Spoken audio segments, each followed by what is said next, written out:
Donovan Cummings, historian of the California High School Speech Association, at the television studios at San Joaquin Delta College in Stockton, California. At Delta, we're holding the 40th anniversary state speech tournament. And it's my pleasure this morning to be having a conversation with one of our Hall of Fame members, Robert Jones from Fresno High School. Good morning, Bob. Good morning, Don. I know it's sometimes a little troublesome to go way back in our history, but I want you to go all the way back and tell us where you were born and where you went to high school. Well, I'm a Valley kid. Are you really? Oh, yeah. Wow. I grew up in the Central Valley and born in the little town of Firebaugh, and went to high school in Merced. My folks traveled a bit during the early 50s, and I did some time down in Ridgecrest at Burroughs High School, and then went to Oregon. Dan wasn't your coach, was she? Yes. And then went to Oregon, and then finally back to Merced and graduated from Merced High. Merced High is the only high school that has 2 Hall of Fame coaches. And one was my coach and myself. When you were in high school, did you compete? In Oregon, but not in Merced. In Merced, frankly, I drew my football gear before I ever registered, and that pretty well set the course of my days at Merced High School. You played football? Yes, I did. That's marvelous. See, that's one of the nice things about interviews like this. I find out things that, through conversations elsewhere I haven't found out before. And then where did you do your college, university? I went to Fresno State. I had a football scholarship offered at University of Oregon, and I frankly got some bad advice and didn't go. And so it was easy for me to get into Fresno State, and went down there without any idea where I was going to go with my career, and just kind of like most kids, fumbled around for a while. And I started out. You played football? I played the first year, and I just took the fumbling around. Yeah, I did that too. But I hurt my back, and frankly realized I wasn't talented enough to play at that league. Did you get involved in speech in college? I did. I needed a minor, had to declare a minor, and I said, well, what are the classes that I've enjoyed the most and had the most success in? And it was in the speech department. And once I got into the speech department, it just then dominated my time, and I ended up with a double major. And when I came out of college, I was looking for a teaching job in social science. And I had gone to Europe for 6 months, came back in July without a job, and knocked on doors, literally knocked on doors to find a teaching position. And I kept finding these jobs where they wanted me to coach their backfield, and I felt I could coach the line. And we never did get around to talking academics. But a secretary told me that there was a speech job in Reedley. And so in 1965, I started teaching speech there. What was in Reedley? And then when I was there for 8 years. Okay. Had a great time. It was a great school, great little community. And then moved to Fresno High? Moved to Fresno High. Alan Macy had been the coach at Fresno High School for many years, very successful. And he, like many coaches, decided he wanted to slow his schedule down a little bit, and so he left Fresno High, and I seized the opportunity and been there ever since. Well, let's jump into the California High School Speech Association, and just because historically it's nice to know, what are the various offices you've held in our organization? I started out as a rep at large. I had some very good mentors. My master teacher was Jim O'Banion, who was a past president of the association, and Larry Mendis, who was a vice president, and then Norm Murray, who served as league president for many years. And so they brought me along as a rep at large, and then I became the league president, area chair, and then president, and now serve as the editor. Over the years that you have coached speech in California, what significant changes have you seen? Well, as we talked earlier, certainly the size of the tournament has been a major change. I think in some ways, Don, I'm more impressed by what has not changed. And the council has over the years been concerned about our size. We have, 1,100 schools in California, and we're able to reach out and affect maybe 300 of them. Now that number changes from year to year, but I would say it would average somewhere around 300 schools. And I think that's, perhaps it's an indication that we don't serve those schools adequately. It may mean that they have interests other than competition, or it may mean that we just don't get the word out very well. And we've tried everything that we can think of and are willing to do other things. But I think that's one of the things that hasn't changed that has bothered me. I would like to see us more, grow more and be a little more dynamic in that respect. I've seen fewer coaches come into the profession prepared to coach. I think to some extent the colleges, and I guess you can't blame the colleges, if there were jobs out there, the colleges would be turning out someone to fill those jobs. And so I think maybe the failure is there. Credentialing obviously had an effect. Very much so. I have seen the program sort of lose the middle ground in the sense that at one time a school would have maybe 10 debate teams. One or two that might be in the elite category, and then this large mass of students who could debate and have a good time at it and get a wonderful learning experience out of it. But there's been an increased pressure on those kids to do other things. The growth of mock trial, academic decathlon, all these other programs take away from the time that was available to those kids. And so I think we've lost those.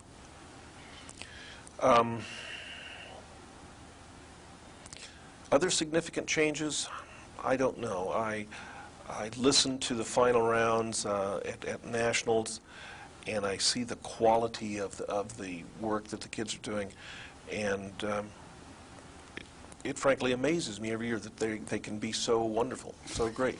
Isn't that true? And they've gotten better and better and better. You go back 20 years, the national champion wouldn't make the final rounds today. Mm-hmm. That's interesting. Now, I'm going to ask you a hard question to answer because sometimes it's difficult to crow about our own accomplishments. But what do you consider Bob Jones's greatest contributions to speech in California? I probably don't know the answer to that. I think it's one of the little quirks of teaching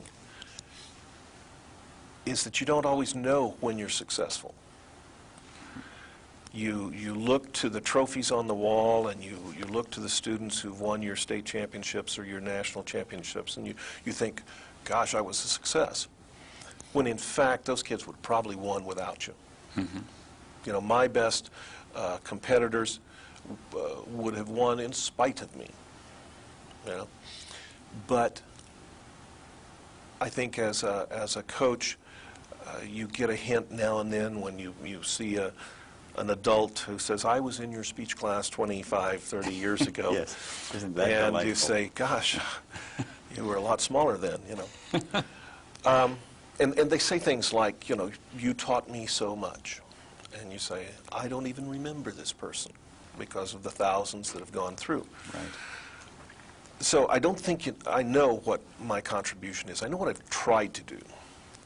And I think the thing that I've tried to do is to make this an activity that was accessible to all kids and to all coaches. And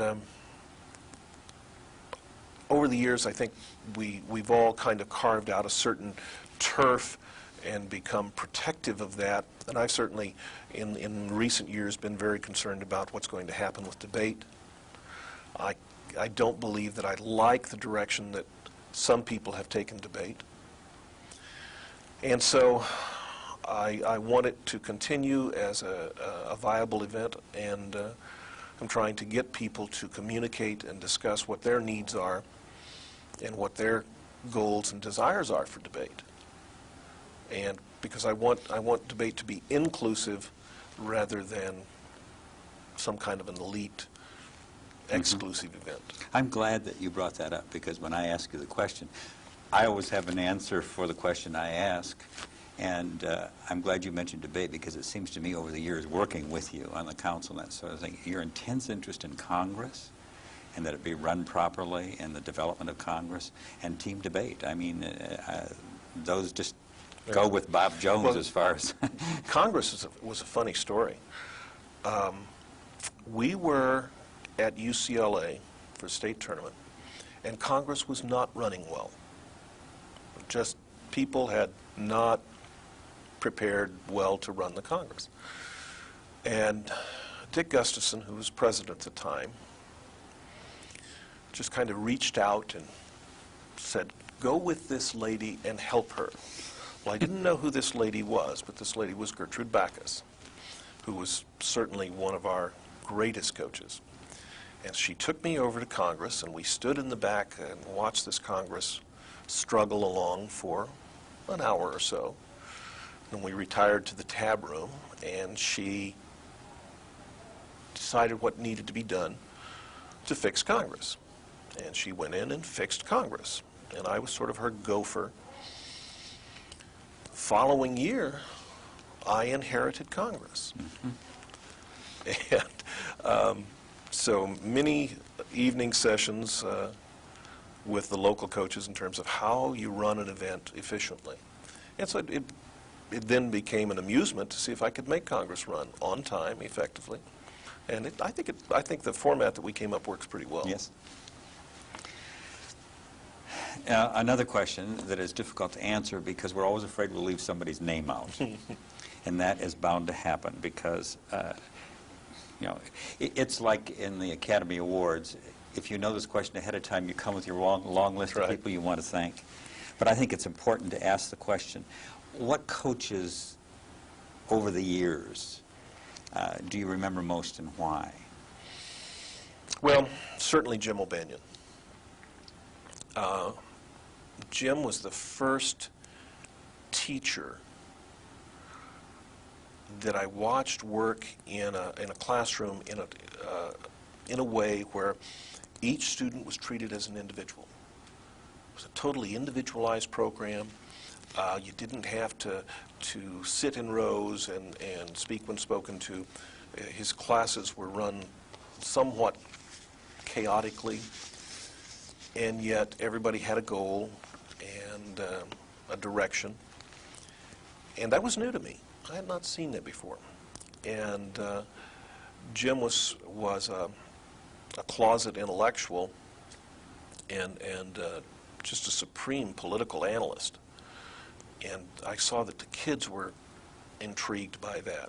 And so I wanted to kind of try and imitate that. When I actually started coaching, you know, I had two great mentors in Larry Mendis and Norm Murray. I mean, literally, they taught me the events. They taught me how to get to a tournament and get home safely. And I think in the early years, certainly from 1968 or so, they literally directed my political career as an officer and that sort of thing. it was understood that when you came into a league, you had a responsibility to learn, and you were expected to take over after a few years and carry the burden. And I'm not sure we've done that. With the retirement of experienced coaches, I see some of the leagues having some difficulty because they don't have the experience. Oh, an immense amount of it in some areas. Yeah. Again, lest thou forget, but let's talk about some students and some of your successes.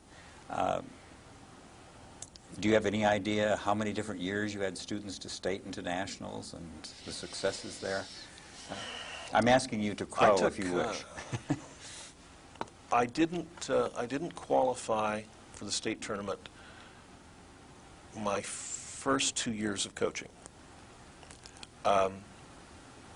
Then I qualified to state, I think, every year up until the last 3 years. In the last 3 years, I really haven't had a speech program. While I have been the coach of record, it's been a very, very limited kind of program. So I haven't qualified for state. Nationals, qualified 13 times. 1 year, I qualified 2 schools. Remember, I talked to you about coaching 2 schools. How do you do that, Don? And you were very helpful. But what a whirlwind year that was. And I think I have 3 state champions and 1 national champion. Terrific. Now, any of the students that you had that you'd like to talk specifically about, either from their accomplishments in high school or what they've done since? Well, or?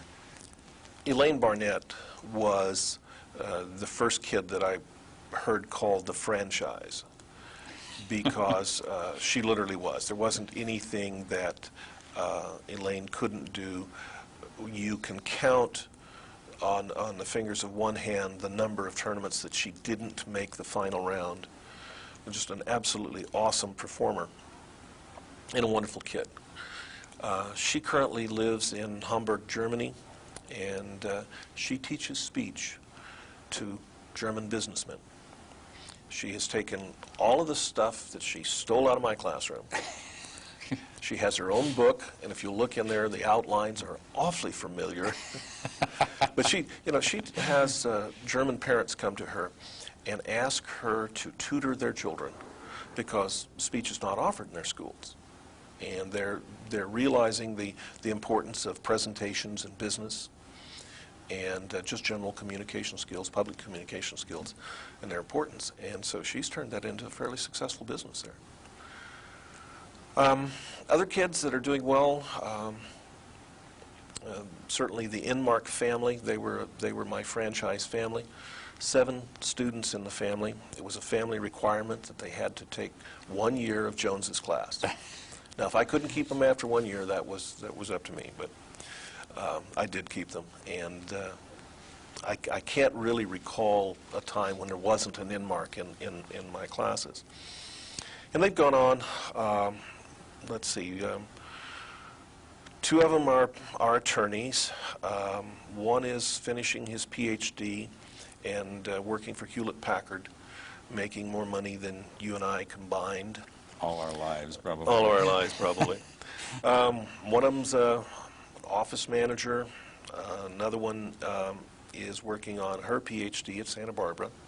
So, I mean, these are just wonderful kids. And you know, you can't remember tournaments specifically that you went to or awards, but you remember the association. And in that sense, those were wonderful kids. The most important coaching that I did was with a kid named James Banta. James was never a star. You know? Mm-hmm. Year after year, at the end of the year, he'd come and say, "Do you think I should take forensics again? I didn't do very well." And he didn't. I mean, he was all 4s and 5s, and occasionally would win a debate.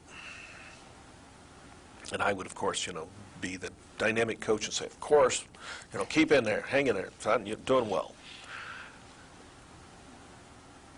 I look back on it, and I think I was serious when I told him to continue on. I don't think I just did it because it was the easy thing to say.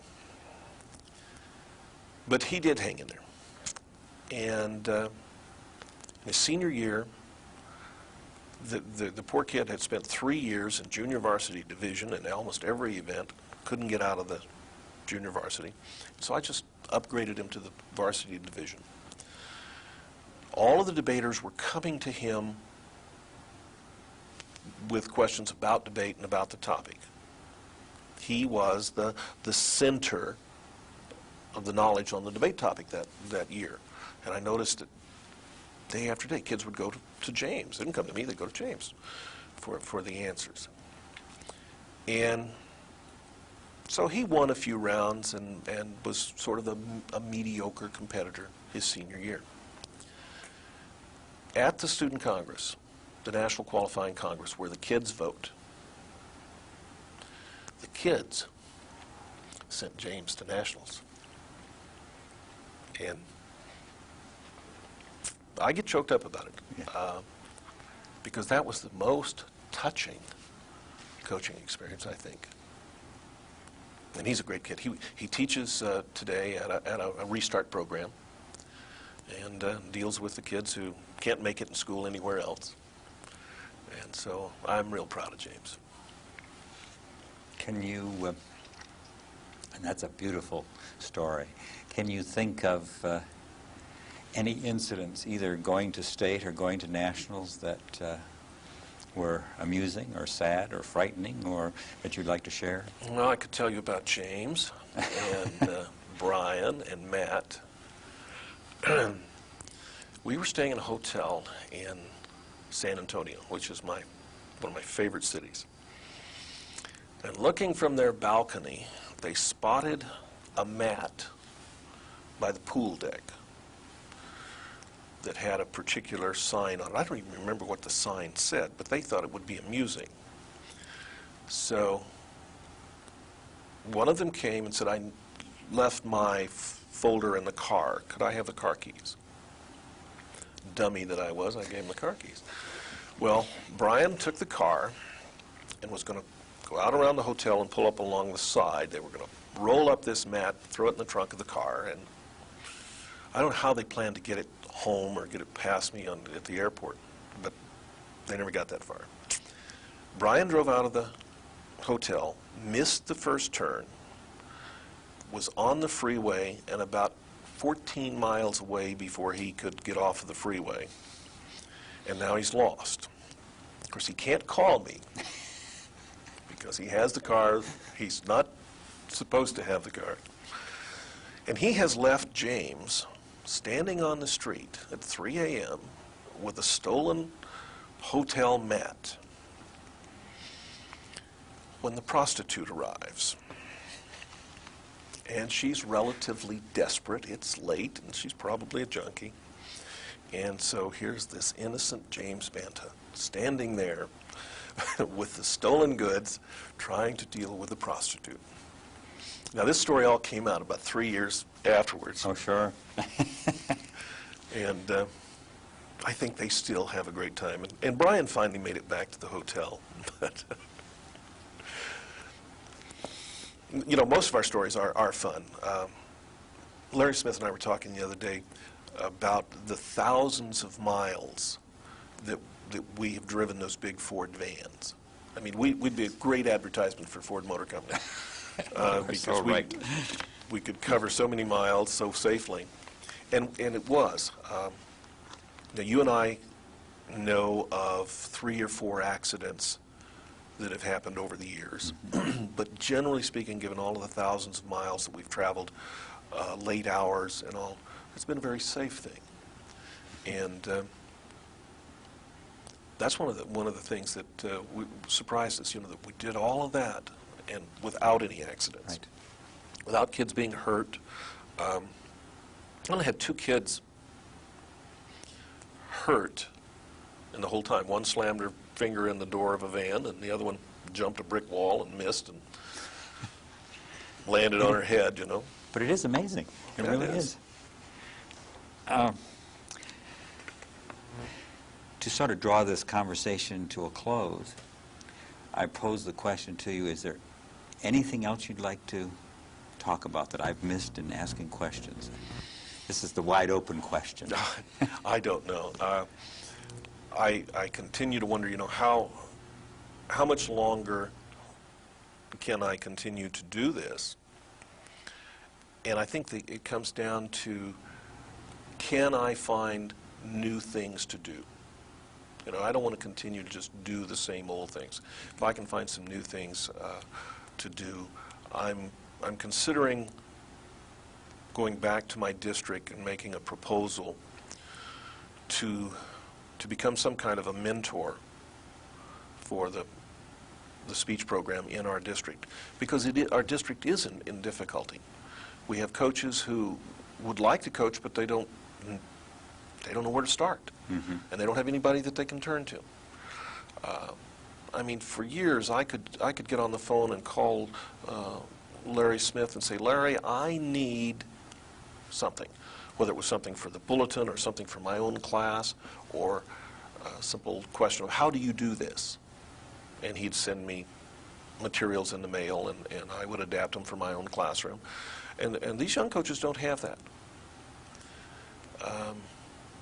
If we can start to make more materials available to coaches, make coaching an easier task and a more fun task, then I think we can go back to where we started, and that's the fact that we've got to get more coaches interested in doing this. The kids are there. The kids will always be there. But without the coaches, the program will either just muddle along or it will decline. And so if we, as the more experienced people, can do whatever it takes to make this a more open, maybe open's not the word I want, a more accessible activity, and one that is fun, then we'll get to coaches. I mean, you and I, for 30-some years now, have given up at least 24 to 35 weekends a year. Okay?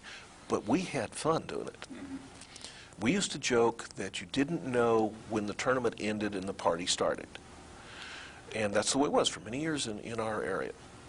We would finish a tournament. The people that finished first, they went to somebody's house, and the wives were there with dinner. And then when we close up the tournament, we'd all get there, and we would have dinner and laugh and debrief the tournament. I mean, you don't mind that kind of day. It might have been 15 hours long, but it's fun and exciting, and you look forward to the next one. If we can have these young coaches share the kind of good times that we had, then we'll get the young coaches.